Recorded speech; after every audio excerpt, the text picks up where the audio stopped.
ఇగో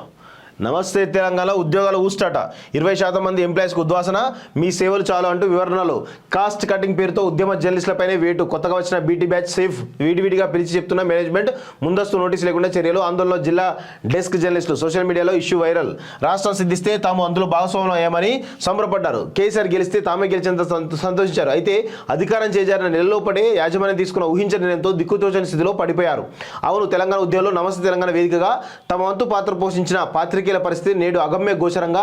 మారింది ఒక్కొక్కరు ఉద్యోగం ఊడేందుకు రంగం సిద్ధమైందట కనీసం 200 మంది అట ప్రస్తుతం సంస్థకు ప్రతి నెల అవుతున్న ఖర్చులో 70% మాత్రమే ఆదాయం వస్తున్నందున నష్టంలో పడకుండా ఉండడానికి అనే సాగుతో కాస్ట్ కటింగ్ పేరుతో ఉద్యోగులను తొలగించాలని నిర్ణయం యాజమాన్యం తీసుకుంది కనీసంగా 200 మంది ఉద్యోగాలు ఊడతాయనేది అంచనా 3 ఏళ్ల నుంచి ఎక్కువ జీతానికి వేరే పేపర్ నుంచి వచ్చి 2-3 ఇంక్రిమెంట్లు తీసుకున్న వారిని వదిలేసి ఉద్యమకాలంలో వచ్చి దీర్ఘకాలంగా పనిచేస్తున్న ఉద్యోగులను తొలగించే కుట్ర జరుగుతుందని అంటున్నారు మొత్తానికైతే నమస్తే తెలంగాణ ఈ 70% ఆదాయం వస్తుందా 70% లేదు కనీసం 20% కూడా ఆదాయం వస్తుందో లేదో ఇదంతా సంతోష్రావు ఫండింగ్తో నడుస్తున్న ఛానల్ ఇది సంతోష్రావు కదా దీనికి హెడ్ సో సంతోష్రావు ఫండింగ్తో ఛానల్ నడుస్తుంది ప్రభుత్వం ఉంది కదా వాడినో వీళ్ళో బకరాలు తీసుకొచ్చి ఏదో శాలరీ ఇచ్చేసారు ఇప్పుడు శాలరీ ఇవ్వలేని పరిస్థితి కనబడుతూ ఉంది ఏం చేయాలి ఇక ఉద్యోగులు మెల్లమెల్ల ఒక్కొక్కరు పంపిస్తూ ఉన్నారు